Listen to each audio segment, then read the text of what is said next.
What is up, YouTube? How y'all doing? Yeah. Hey, before we get started, man, don't forget to check out our Patreons, man. We are raising money to help people. Our Patreon is all about helping people and giving, so y'all can see. Also, y'all see behind the scenes type videos and stuff like that. Me exercising and working out. Working on different things like setting up the computer. Speaking of exercising, I just did my little 10 push-ups and I walked around the block and I did a whole lot more where I did 10 push-ups like 3 times. But this time I walked a little too far, man, but I feel great. Dude, exercise. Y'all put in the comments, let me know. Do you exercise? You could just say, no, Mike, I don't exercise, but I need to. Please exercise, man. It'll make you feel better. Yeah, I feel real good right now. I don't feel sluggish. I don't feel like I don't want to do these videos. I don't feel like that. So definitely exercise, man. You don't have to do a lot. You don't have to buy no equipment and buy no shoes. Get your butt right outside your house, walk up the street and walk back. That's your start. Then if you can't do push-ups, do a couple of jumping jacks, sit-ups, do leg lifts while you're sitting in the chair, do anything. You got to move that body, baby. You got to move that body, baby. Hey, most definitely, man. So I recommend everybody. Let me know in the comments if you do exercise. What am I asking the people to do? I'm asking the people to please start exercising. I'm trying to help people. Hey, with that being said, oh my God. This guy I used to look up to, man. I mean, think about it. He went to Howard, which is right around the corner from me. We used to ride up to Bad Boy Records trying to get a record deal, trying to get in. Our music wasn't good enough, so we go home and practice more. Our music ain't good enough. You know, whatever the excuse was. We was tight, man. I thought we was. You know, we wasn't a group, a singing group. We was producers, man. We was making music. We was making some hit songs, man. Shout out to 𝗗𝗢𝗡𝗞𝗦. Anyway, everybody wanted to be a part of Bad Boy, you know? So he did it, man. Big time marketing, promotion, and everything. So new P. Diddy indictment reveals forced labor. Forced labor. I can see that coming. I can see that. I'm going to force you to do, or you're going to get fired. He probably paid them a real good salary and then took advantage of it. You know, all you got to do is pay $10 an hour more than the average, and they going to want to stay. Good God Almighty, boy, we are a slave to that money. I hate to say it. You know, I'm not. Yeah, I hate to say it. You're right. Everybody's not, but everybody go work and break their neck. Man, I'm at work. Anyway, hit that subscribe button. Law and crime, baby. Hit that subscribe button. Hit that bell. Let's check this bad boy. We have a brand new indictment in the Sean Combs criminal case. And did we just get a clue as to who may be an important witness at an upcoming trial? We're going to break that down for you and more right now. Welcome to Sidebar, presented by Law and Crime. I'm Jesse Weber. Welcome to Sidebar. Okay, so we have a bunch of updates in the Sean Combs criminal case out in New York. First up, talk to me. We have a brand new indictment. This is a second superseding indictment, meaning this is the second revised or amended indictment in this case. The first superseding indictment was back in January. Now, I gotta give a caveat here. Before you think that this is naming new defendants or new charges against Sean Combs, I'm going to read you the letter to the court from Matthew Podolsky. This is the acting United States Attorney for the Southern District of New York. It was filed in conjunction with the second superseding indictment. This lays out what the indictment says and what it doesn't say. It reads, Dear Judge Subramanian, the government respectfully submits this letter regarding the S2 indictment returned today in the above referenced case by a grand jury sitting in this district. The S2 indictment contains no new charged offenses, but includes additional allegations related to the racketeering conspiracy charged in count 1. Specifically, the S2 indictment contains additional allegations as to the means and methods of the racketeering enterprise related to forced labor. Okay, I'm going to stop you right there because before I go any further into this letter, I want to go directly to the second superseding indictment, and I'm going to read for you now what appears to be the only change, this one new addition. Again, this is under the means and method of the criminal enterprise that Combs allegedly led and ran as part of the racketeering conspiracy charge. Remember, this criminal enterprise that prosecutors allege engaged in forced labor, sex trafficking, arson, kidnapping. And we remember what the main central allegations are about this racketeering conspiracy, that Combs allegedly engaged in a pattern of abusing women for years, verbally, emotionally, physically, sexually, that included transporting women and commercial sex workers and coercing and forcing women to participate in sex acts for his own desire, that he would use drugs or threats or power or influence to get them to do this, to get them to do what he wanted, that he used his power, his resources, his business empire, employees, associates to carry out this alleged criminal activity, including having them cover it all up. And all these practices are violations of law.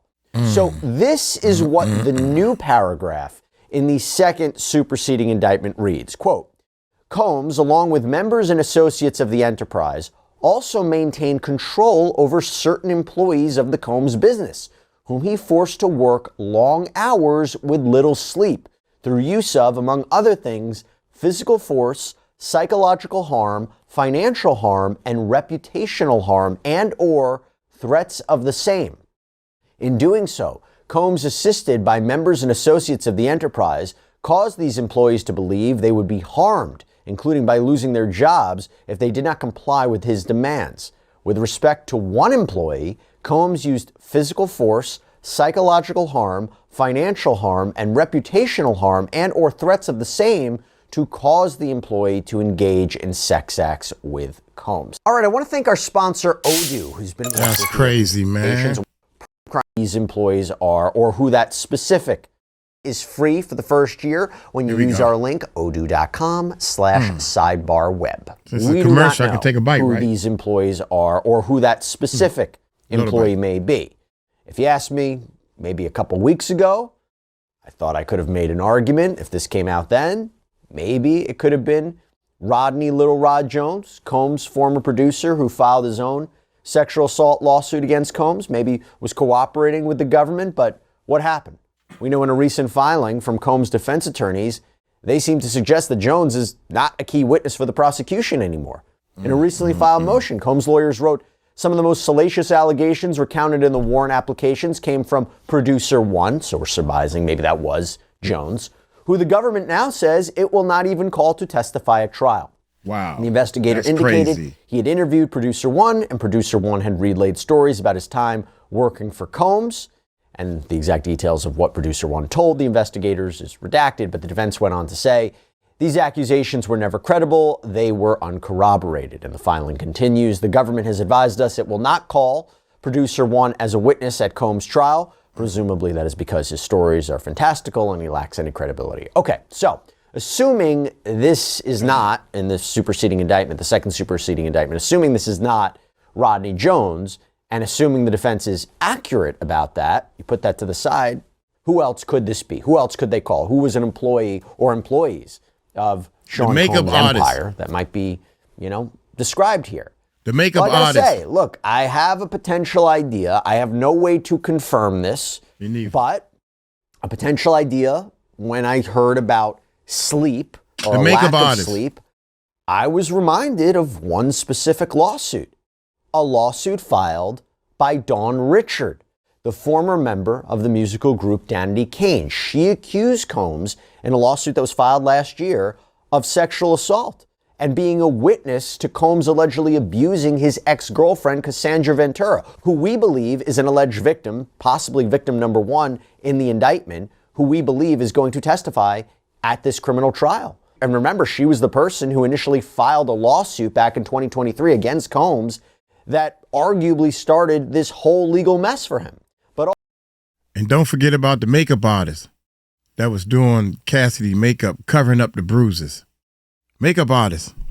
Also, Another reason she may be an actual witness in this criminal trial is if Ventura is in fact victim one as laid out in the indictment, this is going to be a key witness to corroborate Ventura's account.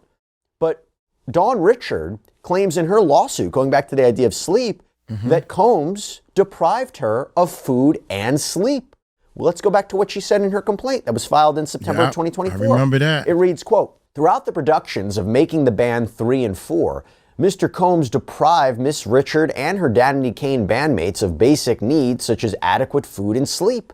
When Miss Richard or her Danity Kane bandmates requested meals or rest, Mr. Combs refused and chastised them with derogatory comments like, 'You bees don't want this,' or 'You're all not hungry enough and I'm paying you bees to work.' This demeaning behavior gradually undermined Miss Richard's confidence and contributed significantly to her growing feelings of insecurity and fear of reprisal from Mr. Combs." And the complaint went on to say, forced to choose between eating and sleeping, Miss Richard lost a significant amount of weight, weighing approximately 100 pounds at a height of 5'4". Miss Richard began to normalize these extreme conditions and perceive them as standard requirements of her participation in Danity Kane. And then there's this, quote, "Mr. Combs regularly sent his associates to wake Miss Richard and her Danity Kane bandmates in the overnight hours so he could watch them rehearse.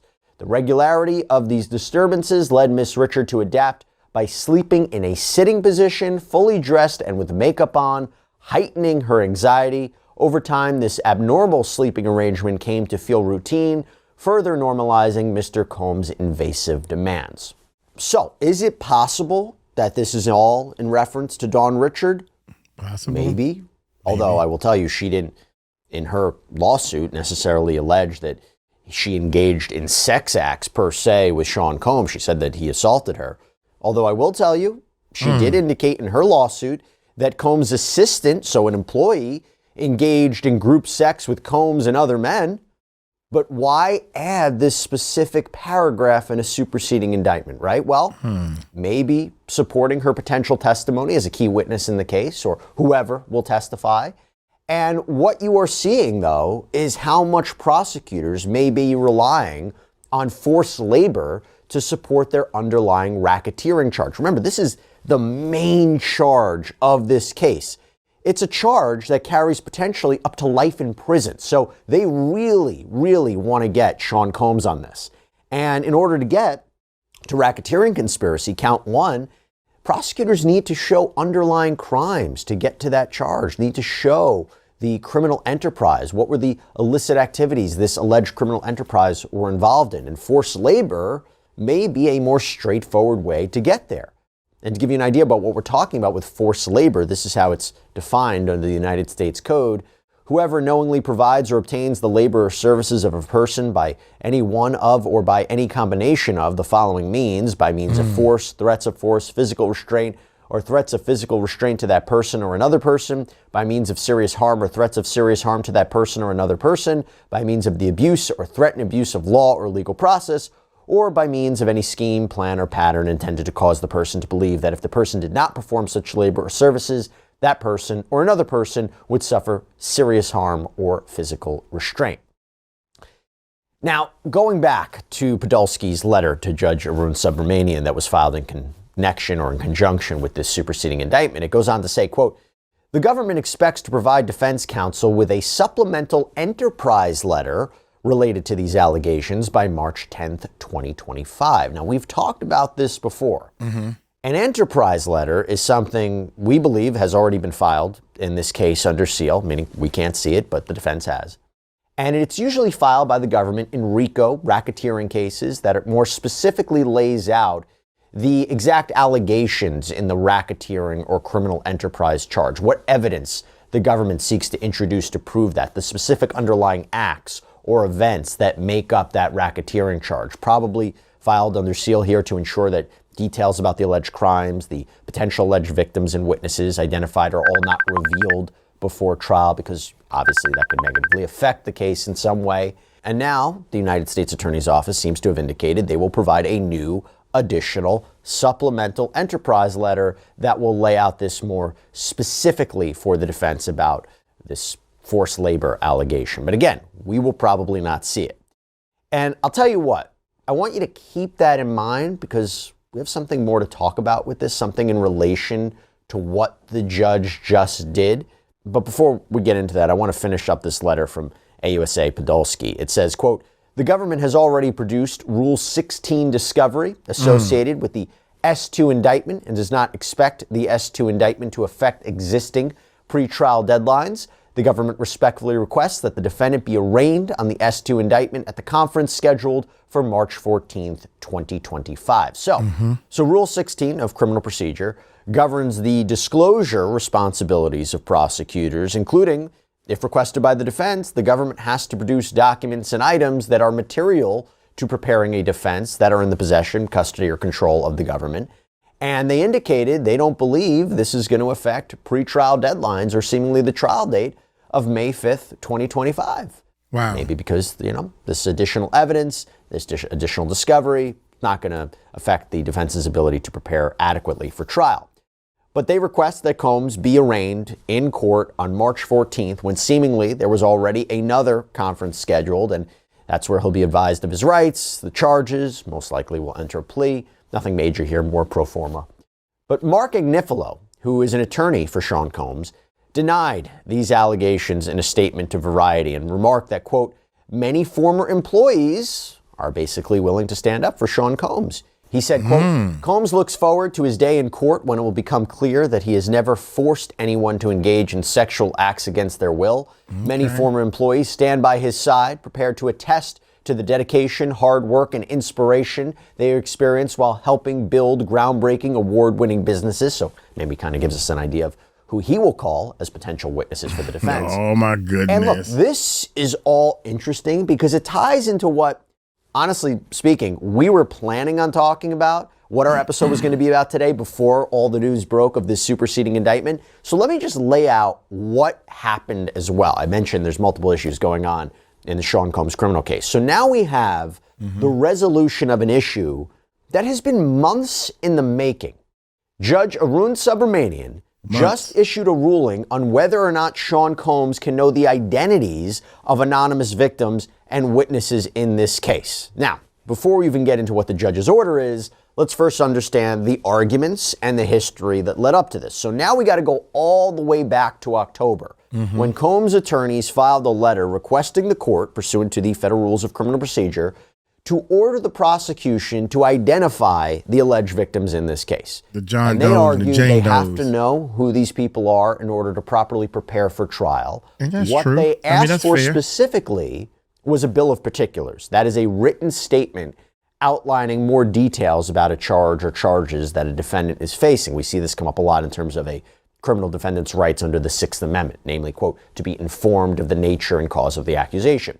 And here, Combs' defense argued that they need a bill of particulars. It becomes especially important in a racketeering or RICO case because that charge can be quite broad. It can encompass a lot of different alleged criminal activity and underlying acts. So there is perhaps a need to particularize that more so in this kind of case than in other cases. They need specificity about what is being charged, what is being alleged, and so forth. In their October letter, Combs' defense laid out several reasons for this. For example, they wrote, "Without clarity from the government, Mr. Combs has no way of knowing which allegations the government is relying on for purposes of the indictment." Meaning Combs is facing so many different sexual assault civil lawsuits that we don't know if or what from those suits the government may be using in the criminal case.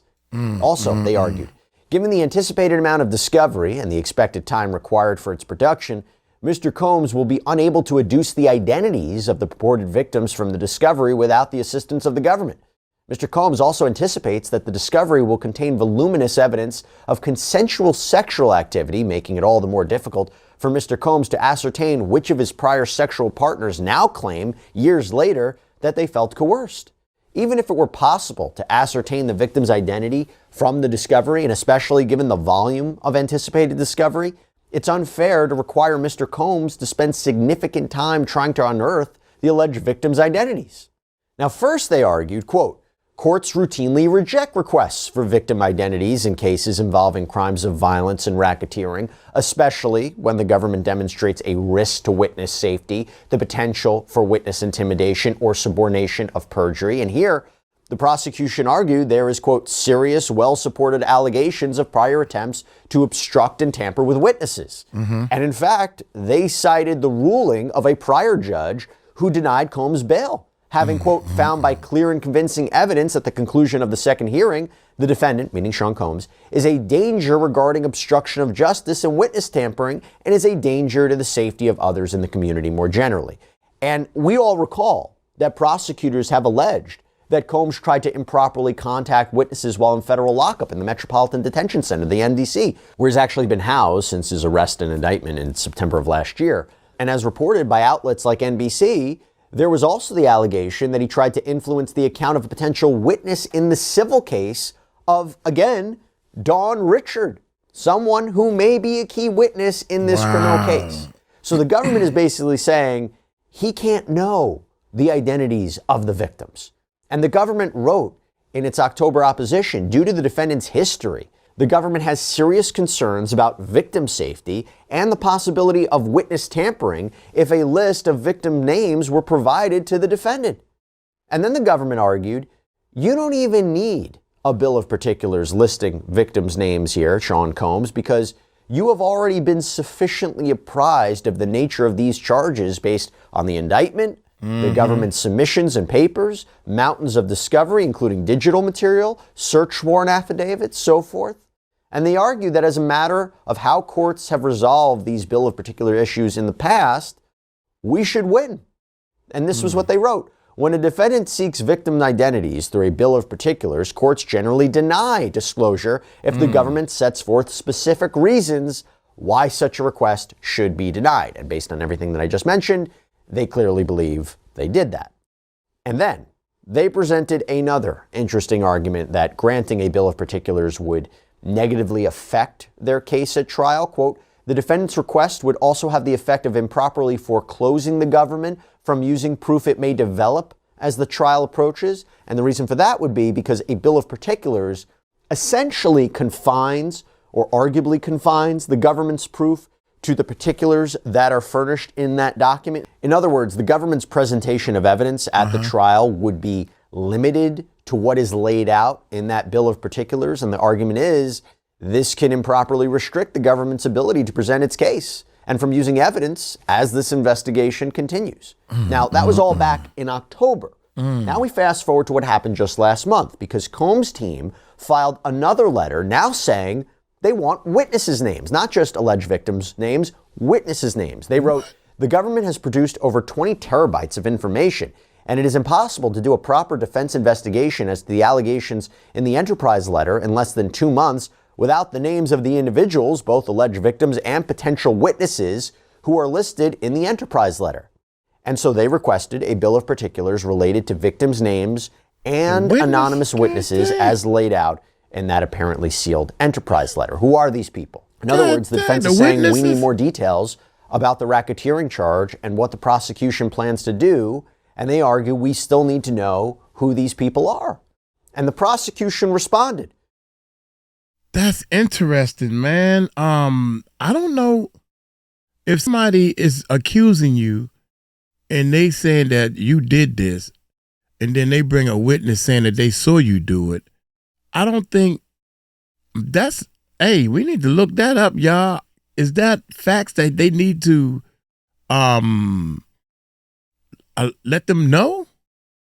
Is that law? I don't think that's law. I don't know. Got to find out, man. I got to do some homework, baby. You know, Uncle Mike crazy, but I ain't dumb. That's crazy. About the racketeering charge and what the prosecution plans to do, and they argue we still need to know who these people are. And the prosecution responded.